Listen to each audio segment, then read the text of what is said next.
हम लोग class 10 exam 2024 की तैयारी कर रहे हैं। इसमें साइंस का पेपर यूपी बोर्ड में होने वाला है एग्जाम 2024 में। इसमें हार्ट ये हृदय से संबंधित बहुत सारे क्वेश्चन आते हैं, जैसे कि हृदय के बारे में आप बताइए, हृदय की आंतरिक संरचना बताइए, हृदय का द्वारा परिसंचरण बताइए, बारे में मैक्सिमम सवाल आए हैं आपके एग्जाम में। मैक्सिमम इससे आपके सवाल बनने हैं, कंफर्म है कि इससे संबंधित आपके सवाल आएंगे। संबंधित जो भी कुछ सवाल आए उसे हम आसानी से कर सके। तो सबसे पहले हम जानते हैं हृदय के बारे में। हृदय क्या बोलते हैं? हार्ट बोलते हैं। हृदय की जो स्टडी ऑफ हार्ट मतलब कि हृदय का अध्ययन किसमें किया जाता है, तो उसको क्या बोलते हैं? हम कार्डियोलॉजी बोलते हैं। मनुष्य के हृदय जो होता है वो दोनों फेफड़ों के बीच में हल्का सा बाईं ओर झुका होता है। किधर होता है? बाईं ओर झुका होता है, इसलिए हम लोग कहते हैं क्या, हृदय हमारा थोड़ा बाईं तरफ है। मनुष्य का जो हृदय है वो 12 सेंटीमीटर लंबा, 9 सेंटीमीटर चौड़ा तथा 5 सेंटीमीटर मोटा होता है। मनुष्य का हृदय मतलब हमारा हृदय गुलाबी रंग का अंग होता है। मतलब किस रंग का होता है? गुलाबी रंग का होता है। और इसका भार कितना होता है? लगभग 300 ग्राम होता है। कितना होता है? 300 ग्राम होता है। मनुष्य का जो हृदय है वो पेशियों से मिलकर बना है, इसलिए हमारा हृदय स्पंदन का संचालन पेशियों के द्वारा होता है, जो जीवन भर बिना रुके बिना थके संकुचित तथा शिथिलित होता रहता है और रुधिर को पंप करता रहता है। हृदय के संकुचन को सिस्टोल कहते हैं। जो ये संकुचित हो रहा है, सिस्टोल संकुचित का मतलब क्या है? सिकुड़ना। इस अवस्था में क्या होता है? रुधिर हृदय से बाहर निकलती है कि हृदय के शिथिलन, यहाँ दिया है ना शिथिलित, उसी वही को दिया है, शिथिलन को डायस्टोल कहते हैं। तथा इस अवस्था में जो है रुधिर हृदय के अंदर प्रवेश करता है।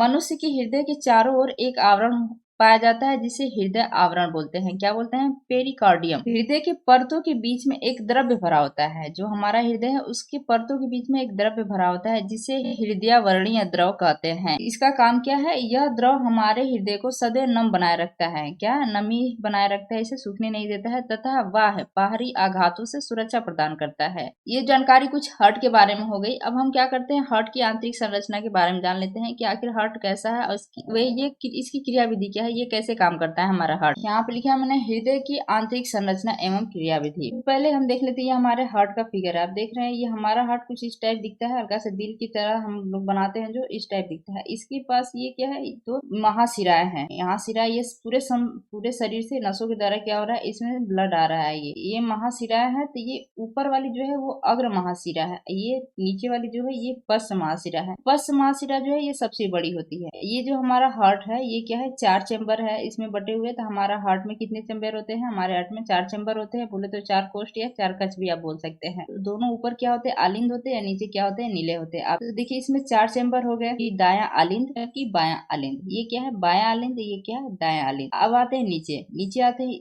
नीचे भी एक दाया एक बाया होगा। दाया नीले ये हो जाएगा बाया नीले। देखिए हमने यहाँ पे लिखा है दाया आलिंद। दाया आलिंद बोले तो राइट ऑरिकल, जिसको हमने क्या लिख दिया? आर ए, जिससे कि यहाँ लिखने में थोड़ा सा इजी लगे, साफ साफ दिखे आपको, इसलिए हमने लिख दिया। अब यहाँ पे दाया आलिंद लिखते तो ज्यादा बड़ा हो जाता है, इसलिए हमने ऐसे शॉर्ट में लिख दिया है। दाया आलिंद को हमने क्या लिख दिया है? राइट ऑरिकल बोले तो आर ए, बाया आलिंद को लेफ्ट ऑरिकल बोले तो एल ए, दाया नीले को राइट वेंट्रिकल बोले तो आर भी, बाया नीले को लेफ्ट वेंट्रिकल बोले तो एल भी। वही हमने लिखा है, यहाँ से आप समझ सकते, आप यहाँ से देख सकते हैं, यहाँ से हमने डिवाइड कर दिया। तो ये वाला हिस्सा हमारा क्या हो गया? ये हो गया बाया वाला हिस्सा। ये क्या हो गया? दाया वाला हिस्सा। ये दाया वाला हिस्सा हो गया, ये बाया वाला हिस्सा हो गया। यहाँ से हम समझ सकते हैं इसको। अब यहाँ पे देखते हैं, देखिए यहाँ पे निकले एक अर्धचंद्राकार कपाट है। अब यहाँ से एक नस निकली हुई है, इसका क्या नाम है? पल्मोनरी धमनी। ये कहाँ जाती है? फेफड़े में जाती है। फिर फेफड़े से एक दूसरा एक वेन निकला हुआ है, यहाँ से एक दूसरा मान लीजिए नस निकला हुआ है। तो ये कहाँ जा रहा है? यहाँ पे खुल रहा है। किसमें? ये बाया आलिंद में। इसका नाम क्या है? इसका नाम है पल्मोनरी सिरा।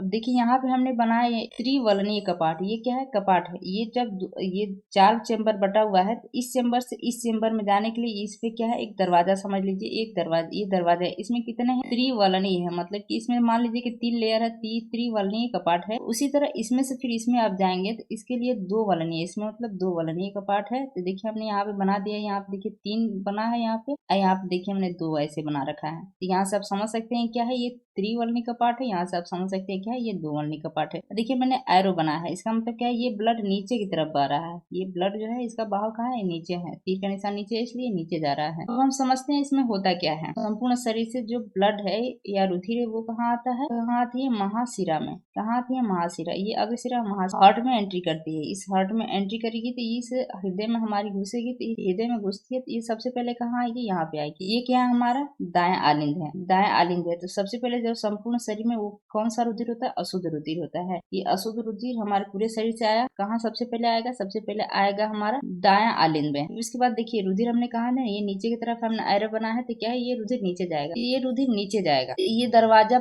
है, ये समझ लीजिए क्या है, एक दरवाजा है। ये दरवाजा खुला, ये खुल के यहाँ से रुधिर आया, फिर उसके बाद ये नीचे से ऊपर नहीं जाता है, ये रुधिर ये बंद हो जाता है। दाया आलिंद से कहाँ आया, दाया नीले में आया।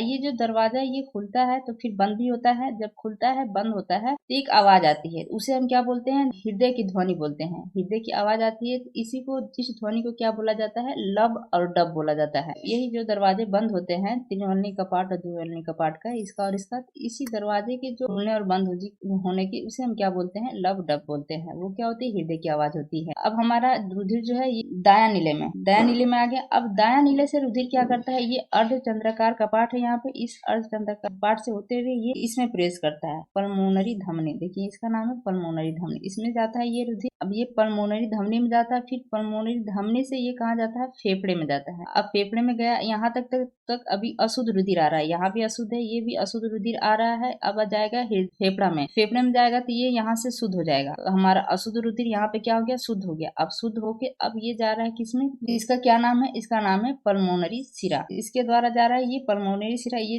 जाके कहाँ खुलती है, देख रहे हैं, ये बायां आलिंद में। तो अब ये ब्लड जो हमारा शुद्ध हो गया फेफड़े के द्वारा शुद्ध होके अब कहाँ ये जा रहा है, सबसे पहले ये कहाँ गिरेगा, ये गिरेगा हमारा बायां आलिंद में। ये बायां आलिंद से फिर आया देखिए नीचे की तरफ ब्लड, क्योंकि ये नीचे की तरफ इसे गिरना है ब्लड को, तो ये इस उगलनी कपाट फिर खुलेगा, फिर वही लब डब की आवाज आएगी, ये हृदय की ध्वनि। फिर इसके बाद इसमें आ जाएगा बायां नीले में। जब बायां नीले में आ जाएगा हमारा रुधिर, ये तो रुधिर के द्वारा फिर ये यहाँ से महाधमनी में आ जाएगा ये रुधिर। अब ये महाधमनी से फिर महाधमनी से ये संपूर्ण शरीर में चला जाएगा। यहाँ से शुद्ध रुधिर हमारे संपूर्ण शरीर में चला गया। इसी को कहते हैं दोहरा परिसंचरण। देखिए दोहरा परिसंचरण के क्या मतलब है कि देखिए हमारा रुधिर एक बार हार्ट में आया, फिर इसके बाद हार्ट से निकल गया है, देख रहे हैं, यहाँ से हार्ट से अलग हो गया, यहाँ हार्ट से निकला, यहाँ कहाँ आ गया, अंगों में आ गया, फेफड़ा में आ गया, फिर यहाँ से फिर हार्ट में जाता है, फिर हार्ट से फिर उसके बाद हमारे पूरे संपूर्ण शरीर में जाता है। यही क्या हो गया, दोहरा परिसंचरण हो गया। इसमें खासियत बात यह है कि देखिए एक बार अशुद्ध रुधिर है एक साइड में और शुद्ध रुधिर, ये दोनों मिक्स नहीं हो रहे हैं। इससे हम याद कर सकते हैं कि देखिए बाएं साइड जो है हमारे हार्ट के बाएं साइड ये शुद्ध रुधिर है और हार्ट के दाएं साइड जो है ये अशुद्ध रुधिर है। इसको हम याद कर सकते हैं। देखिए इस चार्ट के माध्यम से आप इसको फिगर को बना सकते हैं और उसके बाद ये इसको लिख देंगे सिर्फ इस ग्राफ को, तो आपको अच्छे नंबर मिल जाएंगे। सबसे पहले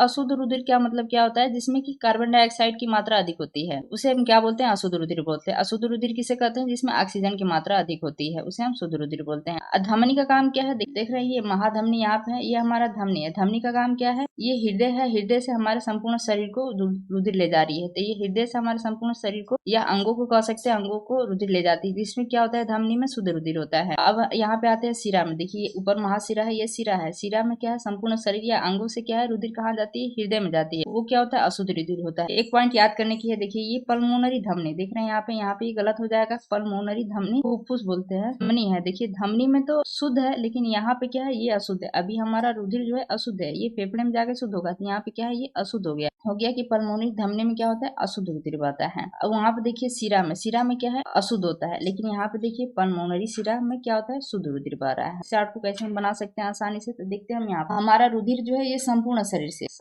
से शुद्ध रुधिर है, ये कहाँ आता है, पहले महाशिरा में। ये महाशिरा में आया, हम यहाँ पे कह सकते हैं महाशिरा से पहले कहाँ गया, ये गया हमारा दाया आलिंद में। वही हमने लिखा, दाया आलिंद में गया हमारा रुधिर, ये अभी अशुद्ध रुधिर है। यहाँ पे पहले हम देख सकते हैं ये अशुद्ध रुधिर है। फिर दाया आलिंद से ये त्रिवर्णीय कपाट खुलती है, ये कहाँ आता है, दाया नीले में। तो ये त्रिवर्णीय कपाट खुला, ये कहाँ गया, दाया नीले में गया। फिर दाया नीले से यहाँ पे देख सकते हैं अर्धचंद्राकार कपाट यहाँ पे है, यहाँ पे अर्धचंद्राकार कपाट आप लिख सकते हैं। फिर उसके बाद पल्मोनरी धमनी से होते हुए, उसके बाद पल्मोनरी धमनी में आया, फिर पल्मोनरी धमनी से होते हुए कहाँ जा रहा है, फेफड़े में जा रहा है। ये फेफड़े में गया, फेफड़े में क्या हुआ, ये रुधिर शुद्ध हो गया। अब यहाँ पे ये शुद्ध हो गया रुधिर। अब यहाँ से हम कह सकते हैं ये शुद्ध रुधिर। अब ये यहाँ से शुद्ध रुधिर, ये शुद्ध रुधिर सबसे पहले किस में जाता है, पल्मोनरी शिरा में जाता है। तो ये पल्मोनरी शिरा में गया शुद्ध रुधिर। फिर यहाँ से आता है, यहाँ से पल्मोनरी शिरा से सबसे पहले कहाँ जाएगा, ये बाया आलिंद में। तो यहाँ पे आया बाया आलिंद में। फिर बाया आलिंद से द्विवर्णीय कपाट खुलती है, द्विवर्णीय कपाट खुलती है। फिर इसके बाद आता है बाया नीले में, यहाँ से आया बाया नीले में, बाया नीले में आया। फिर बाया नीले से आया ये महाधमनी में। फिर इसके बाद ये आया महाधमनी में हमारा रुधिर। फिर महाधमनी से संपूर्ण